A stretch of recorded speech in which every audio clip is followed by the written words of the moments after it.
और जोरदार तालियों के साथ बीजेपी के प्रदेश अध्यक्ष ओम प्रकाश धनखड़ जी का स्वागत हम करते हैं। बहुत बहुत शुक्रिया ओम प्रकाश धनखड़ जी, खबरें अभी तक के लिए वक्त निकालने के लिए, क्योंकि इस वक्त एक माहौल शुरू हो चुका है और बीजेपी इस मामले में काफ़ी चर्चा में रहती है, बीजेपी की तारीफ होती है और बीजेपी के नेता अक्सर ये कहते हैं कि हम चाहे कोई भी चुनाव हो उसको सीरियसली लेते हैं, चाहे वो लोकसभा का हो, विधानसभा का हो, चाहे पंचायत का चुनाव भी हो। तो विजन 2024 पर हम बात करेंगे और हमारे हरियाणा के लिहाज से बात की जाए तो विधानसभा के चुनाव भी 2024 में होने हैं। लेकिन सबसे पहले मेरा एक सवाल आपसे यह है कि राजनीति को लेकर बहुत सारी परिभाषाएं होती हैं। बहुत से लोग अपनी महत्वाकांक्षाओं को पूरा करने के लिए आते हैं, बहुत से लोग कहते हैं कि राजनीति एक सेवा का माध्यम है, बहुत से लोग दूसरों की उम्मीदों को पूरा करने के लिए आते हैं। जब आप सियासत में आए, राजनीति में आए, किस तरह की चुनौतियां उस वक्त थीं और आज के इस बदलते वक्त के साथ राजनीति में कितना परिवर्तन आया है और आपका मकसद क्या था और वो मकसद किस हद तक पूरा हुआ? बहुत ही व्यक्तिगत सवाल भी है और बहुत बदलते हुए दशाब्दियों में जो राजनीति बदली है उस पर भी आपका सवाल है, बड़ा सवाल है। व्यक्तिगत रूप से तो मैं कहूँ कि मैं जब राजनीति में आया तो उससे पहले राजनीति में आने के बारे में सोचा नहीं था। मैं तो कॉलेज में पढ़ने गया था, संघ का संसेवक बन गया, संघ के संसेवक से अखिल भारतीय विद्यार्थी का कार्यकर्ता बन गया, अखिल भारतीय विद्यार्थी के कार्यकर्ता से अखिल भारतीय विद्यार्थी में नेता बन गया, स्टेट सेक्रेटरी हो गया 85 में एबीवीपी का, नेशनल सेक्रेटरी हो गया एबीवीपी का 87 में, फिर एबीवीपी का प्रदेश अध्यक्ष हो गया, फिर एबीवीपी का राष्ट्रीय उपाध्यक्ष हो गया और यहाँ तक की यात्रा होते होते फिर जरा बीजेपी की तरफ से थोड़ा माइक थोड़ा करीब और बीजेपी की तरफ से बुलावे आने लग गए कि अब इसको बीजेपी भेज दो। तो सबसे पहले मैं जब एबीवीपी का काम करता था तो मुझे युवा मोर्चा का अध्यक्ष डिक्लेयर कर दिया गया है एक कमेटी में, मुझे पता भी नहीं था। संयोग ऐसा था कि उसमें नड्डा जी राष्ट्रीय अध्यक्ष होते थे युवा मोर्चा के, मेरे मित्र हैं, तब भी थे अब भी हैं, और चौधरी सूरज भान जी, इन दोनों की बात हुई और उन्होंने दोनों ने बात करके एक कमेटी छपी जिसमें रमेश जोशी जी को अध्यक्ष बनाया गया हरियाणा भाजपा का और मुझे युवा मोर्चा का अध्यक्ष बनाया गया। तो मैं जानकारी नहीं थी, मैं तो तुरंत जो है 2 दिन बाद ही इस्तीफा भेज दिया क्योंकि वो कमेटी अडवाणी जी ने डिक्लेयर की थी, एडहॉक कमेटी थी। तो मैं कहा मैं अभी मन से तैयार नहीं हूँ राजनीतिक क्षेत्र में काम करने के लिए, मैं अभी अखिल भारतीय विद्यार्थी में काम करता हूँ और जब तैयार होऊंगा तो मैं फिर मुझे याद है आदरणीय उमा भारती जी राष्ट्रीय अध्यक्ष बनी युवा मोर्चा की, तो मुझे उन्होंने एक दिन भोजन पर बुलाया। विनोद तावड़े जी और हम दोनों उनके साथ शाम के भोजन पर गए, उनसे मुलाकात हुई। मुलाकात के बाद हम आगे, बाद में उन्होंने एक चिट्ठी लिखी हमारे संघ के एक अधिकारी होते थे क्षेत्रीय प्रचारक विश्वनाथ जी को और एक विद्यार्थी परिषद में प्रोफेसर बाल आप्टे जी को कि ओम प्रकाश धनखड़ जी को मैं युवा मोर्चा में लेना चाहती हूँ राष्ट्रीय महामंत्री के नाते। उस बार भी मैंने मना किया, लेकिन मतलब आपका मन बार पढ़ाने लिखाने में ज्यादा था। बार बार जब बीजेपी से निमंत्रण आने लगे तो फिर 96 में भारतीय जनता पार्टी के कार्यकर्ता के रूप में मैंने भारतीय जनता पार्टी ज्वाइन की और लगभग उसी समय उसी साल में लगभग मैं जिला अध्यक्ष भी हो गया भिवानी का और 2-3 महीने बाद प्रदेश महामंत्री हो गया बीजेपी हरियाणा का। तो मैं कोई बहुत सोच विचार करके राजनीति में नहीं आया, एक छात्र संगठन में काम करता था और उसी के नाते जो काम करता था उसमें आनंद भी था मुझे। लेकिन जब ये हुआ कि भाई स्टूडेंट्स ऑर्गेनाइजेशन से आगे जाना है तो उस नाते से जब मुझे वहाँ से निमंत्रण आने लगे तो फिर मैं भी राजनीति का हिस्सा हो गया। और मुझे बहुत, मैं कहूँगा कि एक साधारण परिवार से, मेरे घर में कोई राजनीति नहीं है, कोई मेंबर भी नहीं बना, तो मैं 2 बार स्टेट सेक्रेटरी जनरल सेक्रेटरी रह गया हरियाणा का, जब अटल जी प्रधानमंत्री थे, वेंकैया जी की टीम में मैं नेशनल सेक्रेटरी रहा पार्टी का। कई राज्यों के प्रभार का काम रहा। हिमाचल में मैं सह प्रभारी रहा, पश्चिम उत्तर प्रदेश का प्रभारी रहा। चुनाव के नाते 15 या 16 राज्यों में मैंने काम किया। किसान मोर्चा का 2 बार राष्ट्रीय अध्यक्ष का दायित्व मुझे मिला। आदरणीय प्रधानमंत्री उस समय जब गुजरात के मुख्यमंत्री थे तो उन्होंने स्टैच्यू ऑफ यूनिटी का काम मुझे दे दिया, पूरे देश से लोहा और मिट्टी इकट्ठा करने का। 14 में चुनाव लड़ा, लोकसभा का रह गया, विधानसभा लड़ा, जीता, मंत्री बन गया। 19 में चुनाव नहीं जीत पाया तो अभी अध्यक्ष होकर आपके सामने हूँ। अब और आपको एक बड़ी चुनौती इस वक्त दी गई है, एक बड़ी जिम्मेदारी दी गई है। अभी हाल ही में आपने एक ट्वीट किया था, मैं पढ़ रहा था कि बीजेपी कार्यकर्ताओं के लिहाज से दुनिया की सबसे बड़ी पार्टी है। तो इस दुनिया की सबसे बड़ी पार्टी का हकीकत में विजन अब क्या है 2024 के लिए? विपक्ष ये कहता है कि अगर इस बार जीत गए ना तो फिर ये चुनाव ही नहीं होने देंगे। नहीं, आपका सवाल जो था उसका आधा हिस्सा हुआ जो मैंने पहली बात की। आपके पिछले सवाल का आधा हिस्सा बाकी है। देखिए, राजनीति का संबंध हमेशा विकास के साथ होता है, और जिस समय जो विकास के मुद्दे होते हैं उसी प्रकार से राजनीति के मुद्दे होते हैं, जो समाज की आकांक्षाएं जिस समय होती हैं। अब एक समय वो था, मैं चर्चा करना चाहूँगा, अभी थोड़े दिन पहले ओम प्रकाश कोहली जी जो गवर्नर थे गुजरात के, उनकी डेथ हुई। वो पहले राज्यसभा सदस्य रहे। एक समय वो था कि मेरे घर में गैस जो है उनके लेटर से आई थी, चिट, वो कूपन मिलता था। मेरे घर का टेलीफोन भी उनके कूपन से आया था, क्योंकि वो भी विद्यार्थी परिषद में थे, मैं भी विद्यार्थी परिषद में था। वो राज्यसभा पहुंच गए थे तो हमको भी लगता था कि हमारे घर में भी फ़ोन हो। आसानी से नहीं मिलता था। औरों के घर में, किसी के घर में गैस आ गई थी तो हमारे घर में भी गैस आए। उस समय की राजनीतिक आकांक्षाएं जो मुझे याद है, जनसंघ के एजेंडों में, बीजेपी के प्रस्ताव में हम पास करते थे, भारत परमाणु शक्ति संपन्न राष्ट्र होना चाहिए, आर्टिकल 370 खत्म होनी चाहिए, राम मंदिर बनना चाहिए। ऐसे सारे रेजुलेशंस के हम कहीं ना कहीं हिस्सा रहे। लेकिन आज अगर उस एजेंडे की बात करें तो अब वो नहीं है, वो हो गई है चीज़ें। तो आज कोई गैस की बात सोच नहीं सकता कि गैस कूपन से मिलती थी कांग्रेस के ज़माने में, कभी टेलीफोन कूपन से मिलते थे। तो जो हर दशक के साथ राजनीति ने अपना स्वरूप बदला है, और अब स्वरूप जो आ गया है, जैसे मार्केट में स्वरूप आ गया है होम डिलीवरी का, ऐसे राजनीति में भी स्वरूप आ गया है होम डिलीवरी का। पहले तो नेता को मिलने से ही लोग खुश हो जाते थे, उसका भाषण सुन के खुश हो जाते थे, उसके देखने को जिंदगी भर याद रखते थे। मुझे भी पहली घटनाएं याद है, जब मैंने अटल जी को देखा या इंदिरा गांधी को देखा तो बड़ा भारी मन पर प्रभाव था। लेकिन आज के समय में लोग हर चीज़ में, जैसे मार्केट में से चीज़ें होम डिलीवरी चाहते हैं, राजनीति में भी चीज़ों की होम डिलीवरी चाहते हैं। ये इन दशकों में बदलती हुई राजनीति को हमने देखा है। दूसरा देखा है कि एक समय जब मैं विद्यार्थी था, मेरी उम्र के और भी जो लगभग ज़िंदगी के 6 दशक जिन्होंने पूरे किए हैं, उस समय विद्यालयों पर लिखा होता था, अभी भी कुछ पर है, कि शिक्षार्थ आइए सेवार्थ जाइए। यानी आप कुछ पढ़ लेंगे, बाकी की जिंदगी आप काम करके गुजार लेंगे, जिंदगी के कुछ हिस्से बन गए। लेकिन आज जो उस समय पढ़ाया जाता था उसका कोई महत्व नहीं है। आज नॉलेज का कोई महत्व नहीं। नॉलेज तो आपको चैट जीपीटी दे देगा, आपको गूगल दे देगा। नॉलेज का कैसे उपयोग करो, अब युग वो आ गया है।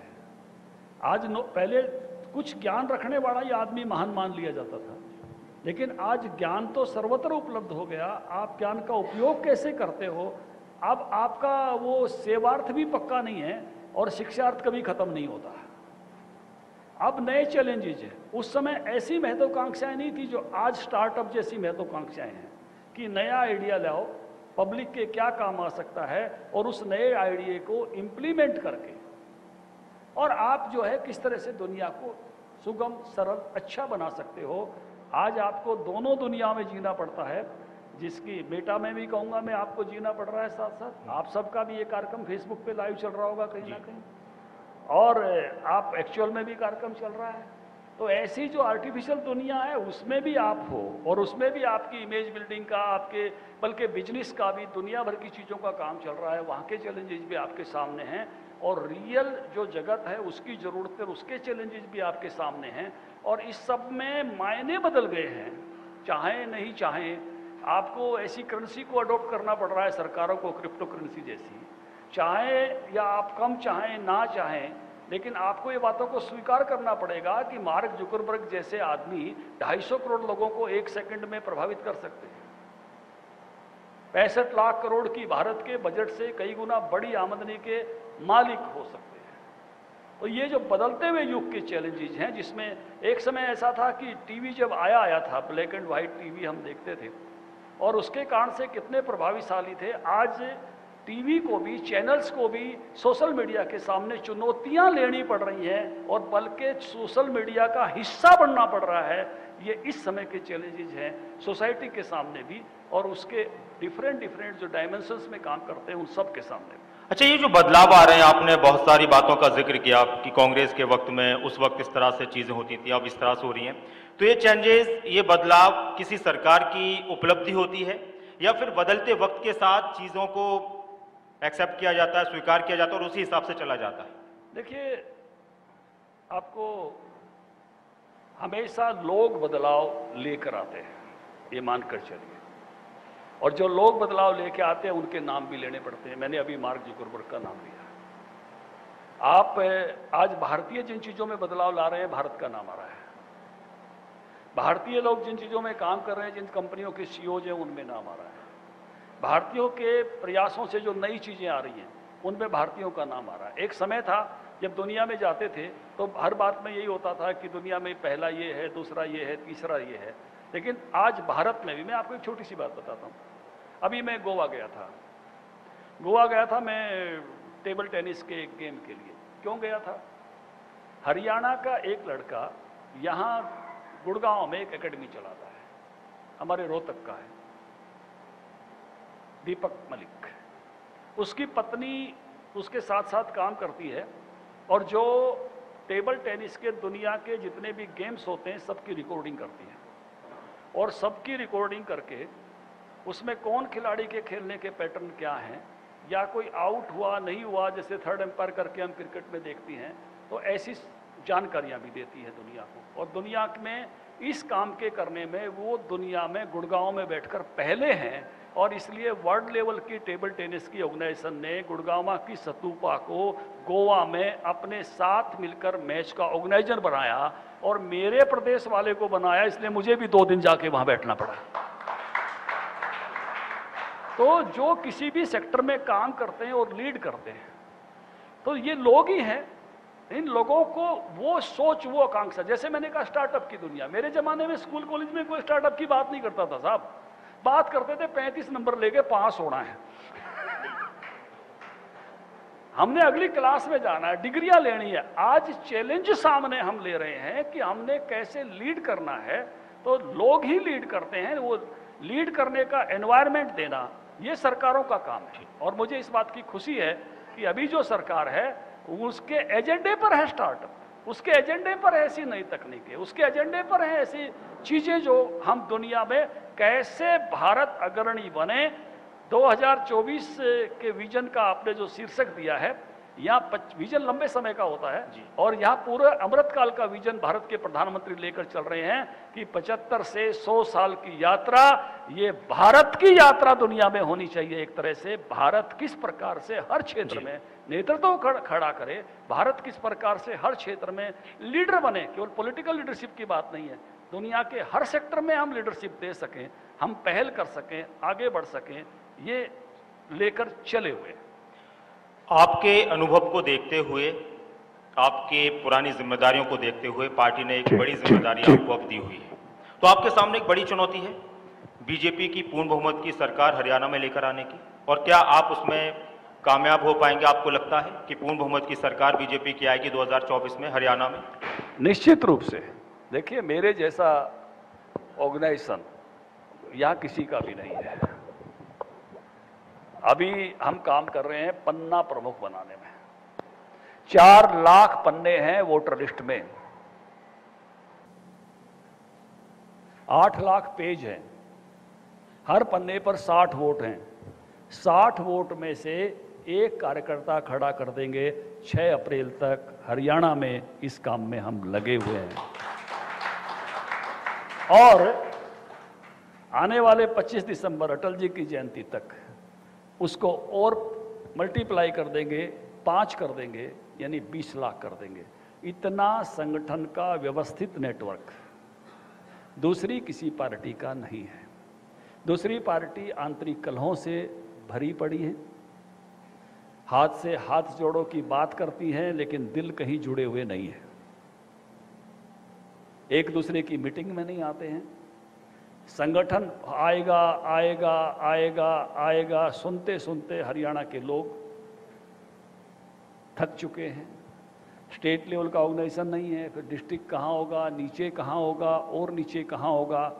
भारतीय जनता पार्टी एक ऑर्गेनाइज्ड तरीके से काम करती है, अपने कार्यकर्ता को प्रशिक्षित करती है, उसको संस्कारित करती है और हमारी प्रायोरिटी है राष्ट्रभक्ति। और उस राष्ट्रभक्ति के साथ इस प्रकार का संगठन हम खड़ा कर रहे हैं जिसकी बराबरी कहीं नहीं है। हमारी सरकारें अच्छा काम कर रही हैं, चाहे केंद्र की सरकार है, चाहे राज्य की सरकार है। अभी प्रधानमंत्री जी ने कहा इसी त्रिवेणी के भरोसे हम बार बार जन आदेश ले पाते हैं, विनम्रता पूर्वक जनता का आशीर्वाद ले पाते हैं, इसी त्रिवेणी के भरोसे आगे बढ़ते हैं। धनखड़ जी, पूर्ण बहुमत की सरकार आपकी बनेगी तो फिर जेजेपी का क्या होगा? जेजेपी का क्या होगा? जेजेपी क्या गठबंधन में नहीं लड़ेंगे चुनाव, अगला चुनाव? अब बहुत सारे सवाल के जवाब जब वो चीज़ें सामने होती है तब उस समय उसके विचार होते हैं। 2024 तक हम गठबंधन में चल रहे हैं। 2024 के चुनाव में किस रूप में जाना है, जेजेपी भी अपनी तैयारी कर रही है। जेजेपी के नेता भी कहते हैं कि हमारा डिप्टी हटा दो, है ना। भारतीय जनता पार्टी अपनी तैयारी में चल रही है। तो 2024 तक मजबूत गठबंधन ये एक विषय है। 2024 के चुनाव में किस रूप में जाना ये नेक्स्ट विषय है। जब सवाल आएगा तो जवाब देंगे। अभी वो सवाल आया नहीं है, अभी बहुत पहले है। नहीं सर, सवाल इसलिए है कि अभी हाल ही में आने वाले थे सोनीपत में अमित शाह साहब, लेकिन वो मौसम खराब होने की वजह से नहीं आए। फ़ोन पर उन्होंने संबोधित किया और उन्होंने उसी दौरान लोगों में जोश भर दिया, कार्यकर्ताओं में, कि अब फिर से ठानना है और हरियाणा में 10 की 10 लोकसभा सीटें हमें जीतनी है। तो आपने ठान लिया है कि हमें जीतनी है, बीजेपी को जीतनी है, दोबारा जिताना है। जेजेपी तो कह रही है कि हमारा टूट गठबंधन है, आप भी कहते हैं टूट गठबंधन है। तो शुरुआत, मतलब आप ये इशारा कर रहे हैं कि देखिए चलेगा, लेकिन चुनाव के दौरान कुछ भी हो सकता है। देखिए, मैं इशारा कर रहा हूँ, मेरी पार्टी इशारा कर रही है, मेरा नेतृत्व इशारा कर रहा है, ये बात इतनी नहीं है भाई। और आपकी पार्टी के नेता भी नहीं चाहते। अभी चौधरी वीरेंद्र सिंह का बयान भी काफी चर्चाओं में है। कहा ना कि वो भी कह रहे हैं हमारा डिप्टी हटा दो। वो अपनी तैयारी कर रहे हैं, हम अपनी तैयारी कर रहे हैं। 2024 तक हम साथ हैं। 2024 को जो सिचुएशन होगी, कोई निर्णय होगा तो आपसे साझा करेंगे। अभी तो अपनी अपनी तैयारी के साथ दोनों दल चले हुए हैं मजबूती के साथ। चौधरी वीरेंद्र सिंह का बयान है कि गठबंधन कमजोरी की पहचान होती है, हमें जरूरत नहीं है गठबंधन की, हमारी पार्टी इतनी मजबूत है। और यही सांसद विजयन सिंह भी कह रहे हैं। तो आप भी मानते हैं ऐसा कि गठबंधन कमजोरी की पहचान होती है, निशानी होती है? भैया, गठबंधन की जरूरत क्यों पड़ती है? शब्दावली कोई भी चुनिए, किन शब्दों में आपने बात कहनी है वो एक अलग बात है। लेकिन जरूरत कब पड़ती है? जब आपका पूर्ण बहुमत नहीं होता है। हमारी पिछली सरकार में हमको गठबंधन की जरूरत नहीं थी। इस सरकार में हम पहले 7 कम रह गए थे, अभी 6 कम हैं, तो गठबंधन की जरूरत पड़ी। अपने आप में अगर पूर्ण बहुमत होता है तो उस गठबंधन के मायने कुछ अलग होते हैं। और जब आप बहुमत से कम पर होते हो तो उस गठबंधन के अर्थ कुछ अलग होते हैं। बहुत सारी बातों में एनडीए पूरे गठबंधन के बाद भी चला है। उसका एक अपना मैं कहूँगा कि उसके कल्चर है, एक उसका सिंबोलिज्म है। लेकिन जब सबसे पहले अपेक्षा तो हर दल की यही होती है कि हम अपने बलबूते पर बहुमत के साथ खड़े हो। क्योंकि गठबंधन की सरकारों को हमने अटल जी के समय में देखा है, मनमोहन सिंह जी के समय में देखा है, तो हम उनको ये तो नहीं कह सकते कि वो सरकारें उस प्रकार की मजबूत सरकारें थी। लेकिन काम मुश्किल हो जाता है। नरेंद्र मोदी जी की अपने बलबूते पर आने वाली दोनों सरकारों को ही मजबूत सरकार कहोगे, तो ये तो हमेशा ही होता है। उसमें शब्दावली आपने कौन सी चुननी है, शब्दों का प्रयोग नेता कई बार अपने अपने वातावरण के हिसाब से, अपने अपने इकोसिस्टम के हिसाब से करते हैं। अभी कुछ दिन पहले शब्दों की ही शब्दावली चुनने पर आपने प्रतिक्रिया दी थी मंत्री देवेंद्र बबली को लेकर कि सरपंचों को लेकर जो बयान दिए जा रहे हैं तो शब्दावली का इस्तेमाल थोड़ा सोच समझकर करना चाहिए और गैर जिम्मेदाराना बयानों से बचना चाहिए। तो आपको लगता है कि सरपंचों को लेकर हाल ही में गैर जिम्मेदाराना बयान सामने आए हैं, उनको बहुत से ये भी बार बार कहा गया कि सभी भ्रष्टाचारी नहीं होते, सभी बेईमानी नहीं करते, लेकिन होते तो हैं। देखिए, मैंने अभी एक शब्द का प्रयोग किया और वो शब्द अपने आप में पर्याप्त है। और बबली जी हमारे सहयोगी दल के नेता हैं और उनके संगठन में कोई बात कहना उनके संगठन के नेताओं का दायित्व है, तो उनके संगठन के नेताओं ने उनको अपने दायित्व बोध से परिचित करा दिया है। अच्छा, ये बड़ा कंफ्यूजन है जनता के बीच में हरियाणा के अंदर कि संगठन ठीक है, अलग अलग दोनों चीजें हैं, संगठन अलग है, सरकार अलग है, लेकिन दोनों का सामंजस्य होता है। आपकी पार्टी में भी ऐसा ही हो रहा है, एक तरफ मंत्री संदीप सिंह को मीटिंग्स में बुलाया जाता है और दूसरी तरफ आप नहीं बुलाते, आप कह रहे हैं कि भाई इसकी जांच चल रही है। ऐसा ही जेजेपी में हो रहा है, देवेंद्र बबली कहते हैं कि सरकार का फैसला है, उनके संगठन के नेता कहते हैं दिग्विजय चौटाला, अजय चौटाला कि भाई ऐसा नहीं करना चाहिए। तो ये क्या है, इसको थोड़ा समझाइए लोग। नहीं, इसमें कुछ अंतर नहीं है जो मेरी पार्टी वाले विषय में। और इसको लेकर विपक्ष आपकी पार्टी में निशाना साधता है कि बीजेपी में आपस में ही मामला गड़बड़ है। बताना चाहता हूं आपको, संदीप सिंह जी के विषय में क्या सरकार में उनका मंत्रालय नहीं बदला गया? बदला गया ना। उनसे खेल मंत्रालय क्या सरकार ने नहीं ले लिया? वहां क्या कहेंगे आप? तो इसलिए बहुत सारे मंत्रिमंडल की बैठकों में क्या वो वहां अनुपस्थित नहीं रहे? ये ऐसा ही विषय है। ऐसे ही संगठन की 2 बैठकों में, केंद्र की बैठक में, राज्य की बैठक में अनुपस्थित रहे, तय करके रहे उस नाते से। तो इसलिए इसमें आप अंतर, वहां जब नहीं जाते तब आप वो अंतर नहीं देख रहे, यहां देख रहे, ऐसे दृष्टि भेद मत रखिए। ये जब कोई भी इस प्रकार की स्थितियां उत्पन्न होती हैं, जिसमें तब जब चीजें जब तक तय नहीं होती तो खुद व्यक्ति भी और संगठन भी एक जैविक इकाई है, वो उसी प्रकार से निर्णय करती है और सरकार भी उसी प्रकार की जैविक इकाई है, वो भी निर्णय करती है। सरकार ने निर्णय किया ना कि अब उनके पास अभी खेल मंत्रालय नहीं रहेगा, संगठन ने तो निर्णय नहीं किया, सरकार ने ही निर्णय किया। बहुत सारी मंत्रिमंडल की बैठकों में वो नहीं शामिल हुए। तो इनको दो दृष्टि से मत देखिए। लेकिन आपने तो बुलाया नहीं उनको। भेद पैदा करने के लिए 2 दृष्टि से मत देखिए। जब सरकार में इस प्रकार के निर्णय हो रहे हैं तो संगठन में भी उसी प्रकार के हैं। नहीं, ऐसे तो वो विधानसभा में नहीं आए तो उन्होंने अपनी तो असमर्थता जताई कि तबीयत खराब है। 2 दृष्टि से मत देखिए, एक ही दृष्टि से देखिए। अच्छा, हाँ, भेद की दृष्टि से मत देखिए। अच्छा, जब संगठन और सरकार के बीच में कोई बयानबाजी होती है तो क्या ये एक आम सी बात है, नॉर्मल सी बात है, या इसको सीरियसली लेना चाहिए?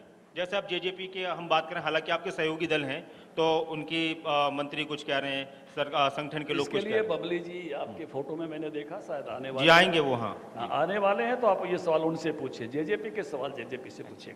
अच्छा, एक बात और बताएं कि आजकल दिल्ली में भी काफी माहौल गरमाया हुआ है और जब भी इस तरह से किसी मंत्री की किसी नेता की गिरफ्तारी होती है तो विपक्ष की तरफ से सरकार को लेकर यह कहा जाता है कि सरकार अब घबराई हुई है, विपक्षी एकता से घबराई हुई है।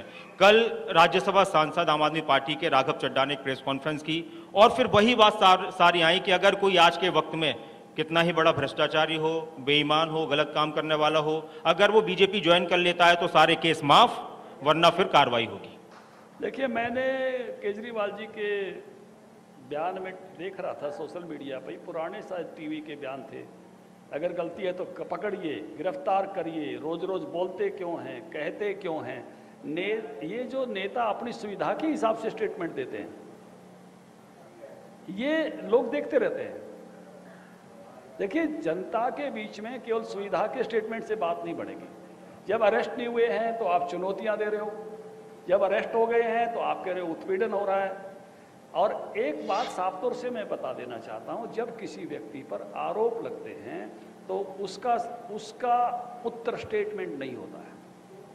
ये केजरीवाल जी समझ लें, उनकी पार्टी समझ ले, ये किसी के साथ भी होता है। तो उसका उत्तर फिर जहां पुलिस स्टेशन है, जहां ईडी है, जहां कोर्ट है वहां आपको साबित करना पड़ता है कि आप निर्दोष हो।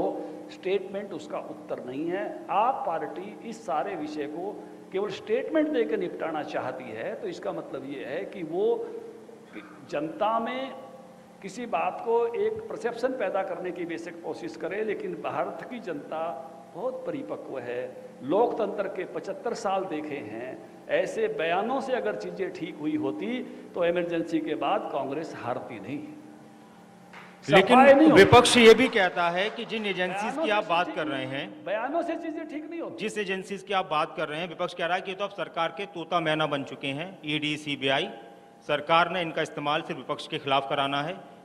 जब जब ये एजेंसी जैसा काम करती है तो सामान्यतः इन एजेंसीज पर ऐसे आरोप लगते हैं, और मुझे लग सकता है कि इन एजेंसीज को भी इनकी आदत हो चुकी है कि आपको तोता मैना कहते ही रहते हैं, लेकिन ये एजेंसीज अपना काम करती हैं शुचिता को बढ़ाने के लिए। इस देश में ऐसा भी तो है ना, कितने सारे केसेज ऐसे आते हैं कि मुझे अपने प्रदेश की पुलिस से न्याय नहीं मिल रहा, सीबीआई में जाना चाहिए।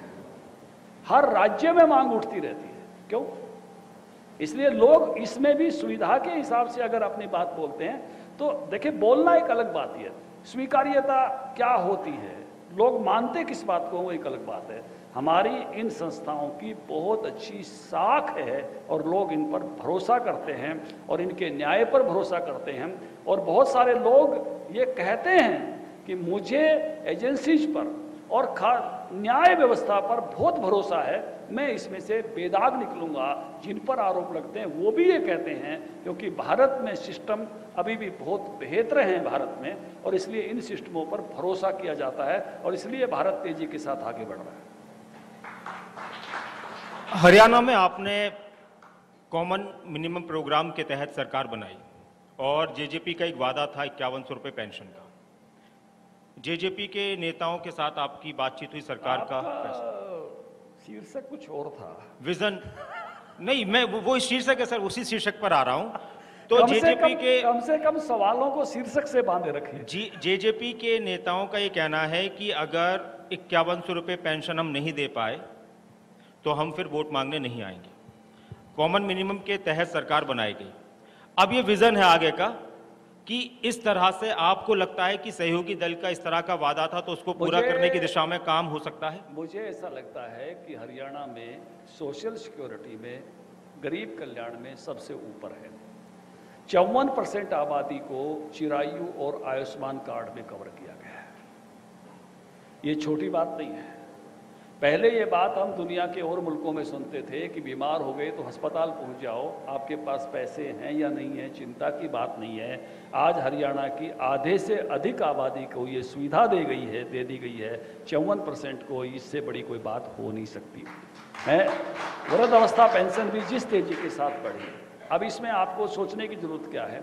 सोचने की जरूरत है संतुलन। संतुलन क्या है कि बजट का 31% जो है वो पूंजीगत व्यय है, बाकी का सारा रेवेन्यू व्यय है। अभी पंजाब के बजट का देखना कितना पूंजीगत है, कितना रेवेन्यू है। पूंजीगत बजट का मतलब होता है विकास कार्यों पर खर्च होना। पूंजीगत बजट का मतलब होता है इकोनॉमी को सुदृढ़ करना। अब भारत का भी 1/3 बजट पूंजीगत व्यय है भारत सरकार का। जिन देशों में, जिन राज्यों में पूंजीगत व्यय कम हो जाता है, उन देशों की, उन प्रदेशों की इकोनॉमी नीचे बैठने लगती है।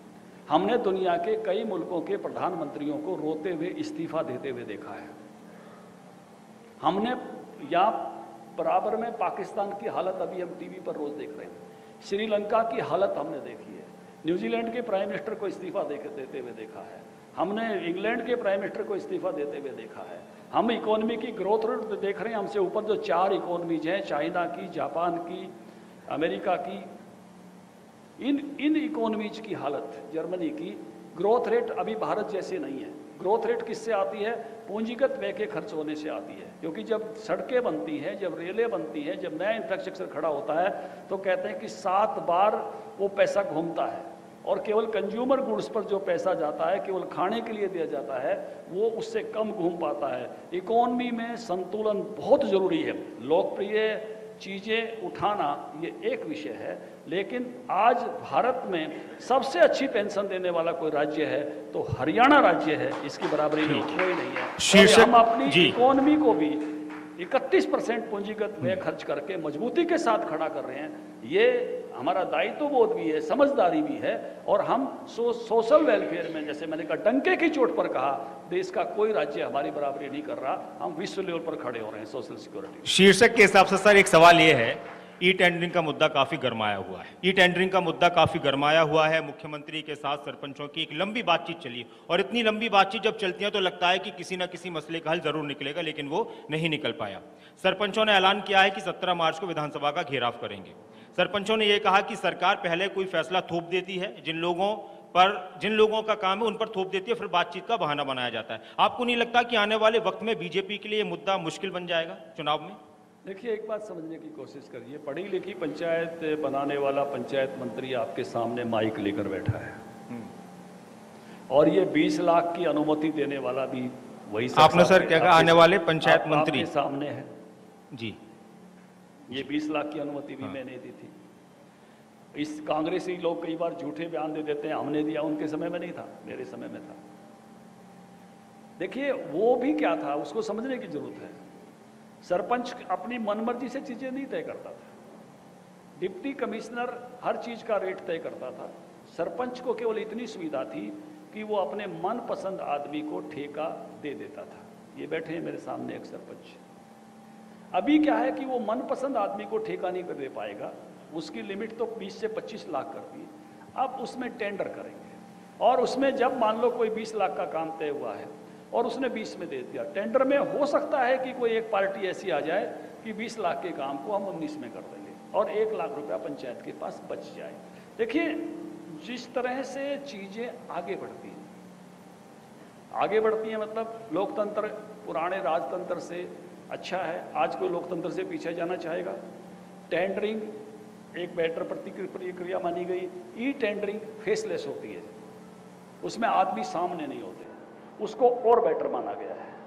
लेकिन जब भी बदलाव आते हैं तो बदलाव के साथ समाज को बदलाव तक पहुंचने में समय लगता है। पुरानी चीज़ों को लोग रोकना चाहते हैं। नेचुरल है दोनों चीज़ें, मैं इसमें किसी भी चीज़ को अननेचुरल नहीं मानता, अननेचुरल नहीं मानता। मैं आपको एक छोटी सी, आपके पास समय तो जाएगा, एक छोटी कहानी बताना चाहता हूँ जो इसमें मुझे बहुत अच्छी लगी थी। एक सीरियल देखा मैंने, कोरियन सीरियल, जो स्टार्टअप को लेकर था, और बच्चों की कुछ टोलियां जो है कुछ नए स्टार्टअप बना रही हैं, और उसमें से एक स्टार्टअप ऐसा बन रहा है कि जिसमें चौकीदारों की संख्या 1/3 रह जाएगी, और चौकीदारों की यूनियन का एक आदमी आके वहाँ आंदोलन कर रहा है जहाँ ये स्टार्टअप की टीमें अपना काम कर रही हैं। तो जिस टीम का विरोध कर रहा है उससे दूसरी टीम में उसका एक बेटा है। ये पता चल जाता है पहली टीम को कि तुम्हारे काम का विरोध कर रहा है, लेकिन इसका एक बेटा दूसरी टीम में है जो स्टार्टअप के काम में है। तो जब वो खड़ा होकर, सामने ऐसे लोग बैठे होते हैं, वो अपना प्रेजेंटेशन दे रहे हो, तो वो खड़ा होकर अपनी बात बोलता है। तो जो लड़की है जो स्टार्टअप का प्रेजेंटेशन दे रही है, कह रही है कि आप मुझे तो रोक रहे हो, लेकिन दूसरा प्रेजेंटेशन तुम्हारा बेटा देने आएगा तब क्या बोलोगे? उसके सामने व्यक्तिगत चैलेंज खड़ा किया जाता है। तो कहता है कि मैं बदलाव के खिलाफ नहीं हूं, लेकिन बदलाव इतनी तेजी से भी नहीं आए कि मेरी पीढ़ी अप्रासंगिक हो जाए। तो आपको दोनों में संतुलन बना के चलना होता है। बदलाव लाने भी होते हैं, बदलावों को स्वीकार्य कराना भी होता है। सरकार इसी काम में लगी हुई है, इसीलिए वार्ता कर रही है, इसीलिए 2 लाख अभी छोड़ा हुआ है। कुछ और की बातें भी डिस्कशंस में हैं, और संवाद से ही रास्ते निकलेंगे। सरकार भी समझती है और छोटी सरकार भी समझती है, इसी से रास्ता आगे जाएगा। आखिरी सवाल सर, बहुत पहले से तैयारी आप शुरू कर देते हैं चुनाव की, आपने अभी से ही संगठन को और ज़्यादा मजबूत बनाने की कोशिशें लगातार आप कर रहे हैं। विजन 2024 में बीजेपी की सरकार लोकसभा में और विधानसभा में, पिछली बार अब की बार 70 पार का नारा दिया था, इस बार आपके दिमाग में क्या है? जब बैठेंगे तो आंकड़ा दे देंगे। अभी तो नहीं, इस मामले में तो बीजेपी बहुत आगे रहती है। ये स्लोगन इतनी जल्दी नहीं देते। आंकड़ा कितने का देना है? अभी एक आंकड़ा दे दिया है, 10 की 10। 10 की 10 बीजेपी की। 10 के बाद बता देंगे कितना आंकड़ा। और इससे ये साफ होता है कि 10 की 10 बीजेपी की हैं। तो जेजेपी बीजेपी में शामिल हो जाएगी या फिर रास्ते अलग। जो अभी बताया वो मैंने बताया। जेजेपी अपनी तैयारी कर रही है, जेजेपी अपनी बात करेगी, बीजेपी अपनी बात करेगी। जेजेपी के पहले भी मैं कह चुका हूँ, वो भी कहते हैं अपना डिप्टी सीएम हटा दो, नेचुरल है, स्वाभाविक है। हर पार्टी की अपनी आकांक्षाएं हैं, हर पार्टी के अपने सपने हैं, हर पार्टी को अपने सपने और अपनी आकांक्षाओं के साथ काम करने का पूरा हक है। बहुत बहुत शुक्रिया ओम प्रकाश धनखड़ जी, खबर अभी तक के साथ जुड़ने के लिए, वक्त निकालने के लिए बहुत बहुत शुक्रिया आपके थैंक यू। अच्छे सवालों के लिए, और धन्यवाद आपके अच्छे सवालों के लिए। Thank you sir. और मैं आपके सोचा कि बेबाक आप कह रहे हैं कि जवाबों और के लिए थोड़े भी और बहुत आगे बढ़ा धन्यवाद। लिए जाए सवाल। आपके पास वक्त कम है, आपको निकलना है कहीं। बहुत बहुत धन्यवाद, थैंक यू। तो देखिए, बातचीत यहाँ से शुरू हुई है, मुद्दों पर बातचीत यहाँ शुरू हुई है, और ओपी धनखड़ जी बीजेपी प्रदेश अध्यक्ष तमाम सवालों के बेबाकी से जवाब देते भी नजर आए हैं। ओपी धनखड़ जी आप मंच पर ही रहिएगा, और सम्मानित करने के लिए इन्हें अनिल मनचंदा जी, मार्केटिंग हेड खबरें अभी तक, मेरा उनसे अनुरोध है कि मंच पर आइए, और साथ ही साथ खबरें अभी तक के एडिटर होंगे नासिर हुसैन कुरैशी, और ओपी धनखड़ जी को एक मोमेंटो देकर सम्मानित करेंगे। मंच पर अनिल मनचंदा जी, मार्केटिंग हेड है खबरें अभी तक के। तो आज की महफिल बड़ी खास है, और इस महफिल की कुछ ऐसी ही बात है। तालियों से दीजिए ये सौगात, क्योंकि इस महफिल की जान या तो हमारे मेहमान के या आज के दर्शक हमारे खास हैं।